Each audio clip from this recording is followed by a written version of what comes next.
This is a 2016 Chrysler 300C Luxury. Nah, I'm just kidding. Sorry, Doug.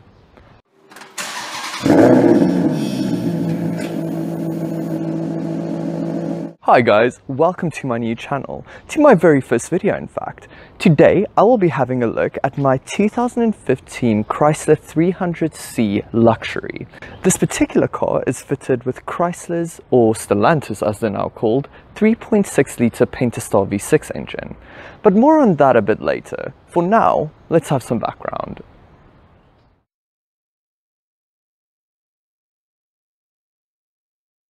Now, the first generation was designed by Ralph Gills and took a lot of cues from the 1998 Chrysler Kronos concept car.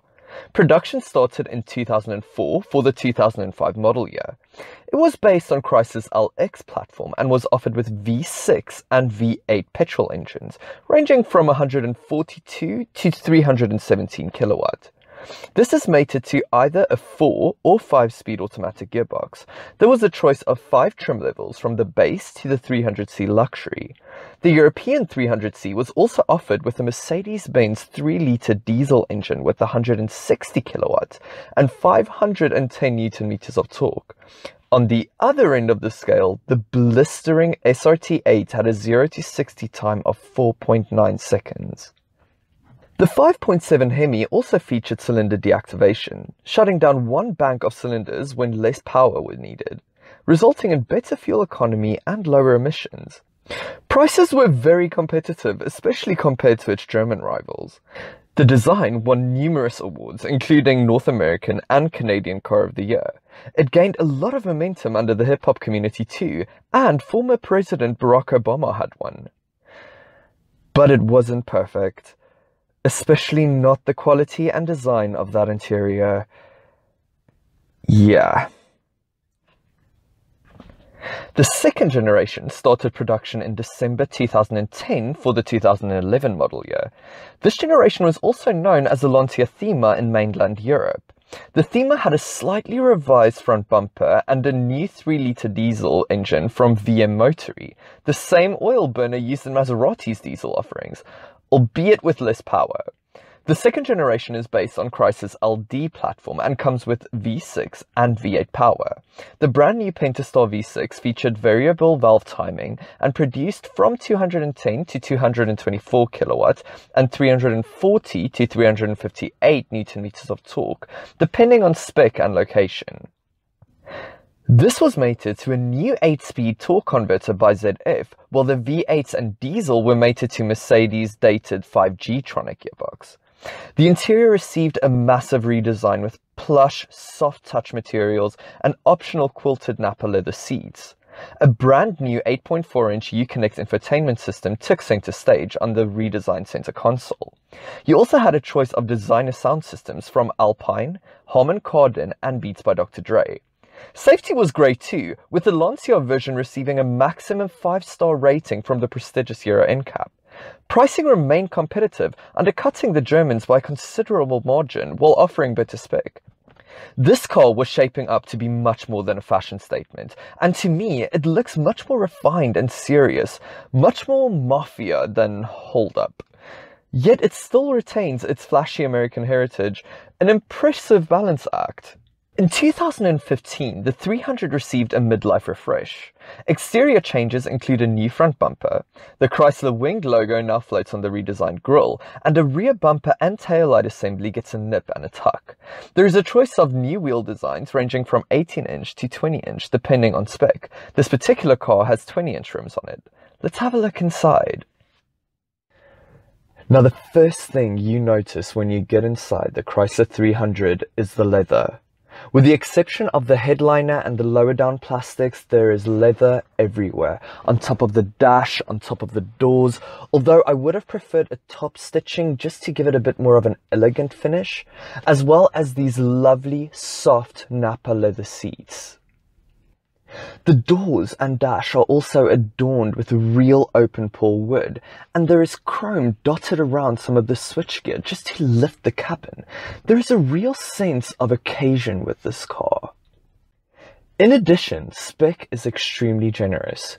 Dual pane sunroof, heated and ventilated front seat with driver seat memory, heated rear seat, heated steering wheel, 9-speaker audio system from Alpine, and the aforementioned 8.4-inch Uconnect touchscreen system, to name but a few. The facelift also receives the 7-inch driver information display with crisp, clear graphics. One thing I thought would be quite gimmicky is the heated and cooled front cup holders, but I was pleasantly surprised at the functionality, particularly keeping cold drinks cold on these hot South African summers. Very useful indeed. Then you have the active safety equipment. Adaptive cruise control that can bring you to a complete stop, although we'll disengage after a few seconds. Blind spot monitoring, forward collision warning, lane keep assist, high beam assist, rear view camera, and front and rear PDC all come as standard in the South African spec.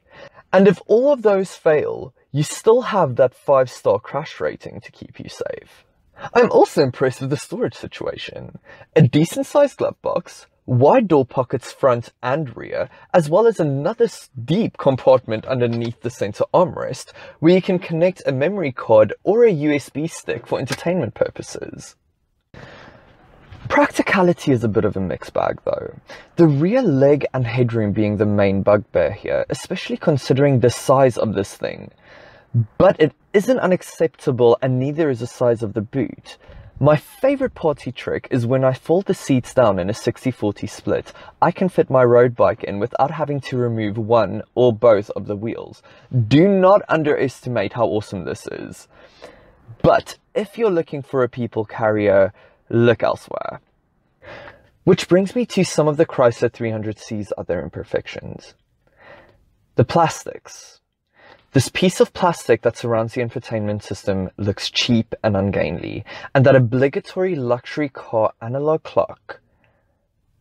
The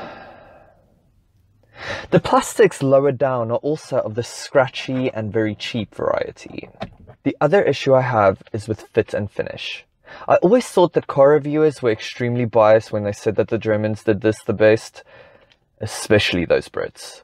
But I must admit, there is a slight sensation of disconnect in the way that this cabin is put together.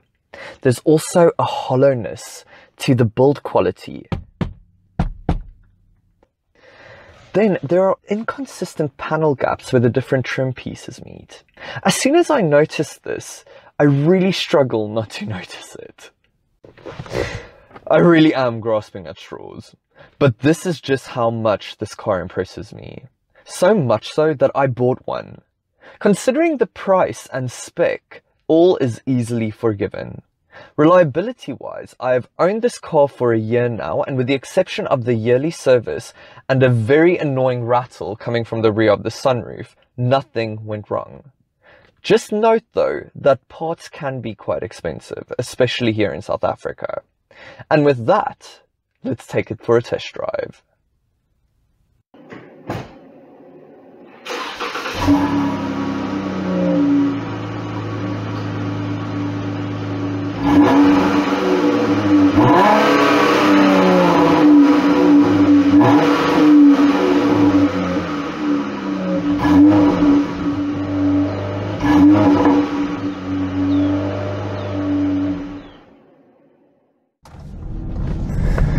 This car does not hide its dimensions well. There is no denying its vast dimensions. The bonnet stretches out far in front of you, and that rear window is in a different time zone. It takes some getting used to, but you do get used to it. You get a sense of where the car's corners are, and thanks to the front and rear PDC coupled with the aforementioned reversing camera, parking isn't as much of a chore as you might think. Driving the 300C around town is easy enough. The steering is nice and light, and the gearbox, despite having 8 ratios, is quick to respond. The smooth 3.6-litre V6 produces 210 kilowatt and 340 Newton meters of torque. Interestingly, that is 8 kilowatt and 18 Newton meters of torque less than the American version of this V6. But with a 0 to 100 time of 7.7 seconds, it is more than enough to navigate rush hour traffic. The suspension isn't too stiff, but thanks to those 20-inch rims, the ride can be on the firm side and road noise can be intrusive on rougher surfaces. I am pleasantly surprised by the driving dynamics of this 300C. The steering is very direct, even though it lacks some feedback. It is by no means a Porsche or even a BMW, but throwing this car into the corners makes me feel like it actually enjoys it. On the open road, however, is where this car really shines. The suspension becomes more pliant and smooth, and the engine ticks over at a low 1500 RPM at our national speed limits of 120 kilometers an hour. I've also been averaging 10.2 litres per 100 kilometers on a combined cycle, an astonishing result considering this is a naturally aspirated V6 engine powering a 1.8-ton behemoth. I frequently find myself gravitating towards the adaptive cruise control. It is an absolute boon on the open road as well as in rush hour traffic. The cabin is well insulated thanks in no small part to double glazing on the windows, a feature usually reserved for cars that demand a much higher price tag. The Chrysler 300C is quite rare here in South Africa, and I've noticed that it turns quite a few heads. I have owned quite a few cars so far, but none of them have elicited as many envious glances as this one. Do not purchase if you want to fly under the radar. If, however, you are like me and refuse to buy cars bought by the masses, the Chrysler 300C is a fantastic choice. There are some stunning deals on our local market, and it still undercuts its German rivals. Forgive its small niggles and you will be rewarded with a car that is more than fast enough, comfortable on a long journey, safe, and filled with creature comforts that will entertain you for years to come.